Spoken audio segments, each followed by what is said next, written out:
influenced you to join pageant? Ano po, yung pamilya ko po, para po, may ipakita ko po sa kanila na lumikha sila ng kagaya ko na para makipagsabayan at ipakita sa barangay ko na kaya namin umarap sa maraming states. Thank you. Anong pwede mong bigay na advice sa mga aspiring na gusto sumali sa pageant?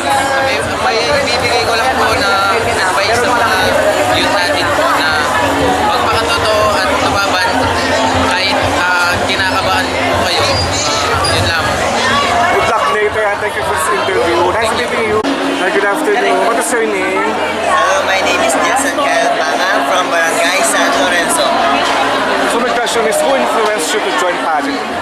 Nag-influence siya sa akin ay mga kabarangay ko because to represent rich culture and paano mamuhay ang mga taga San Lorenzo noong panahon.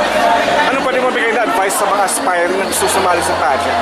Na-advise ko lang ay huwag kayong matakot, don't be afraid to join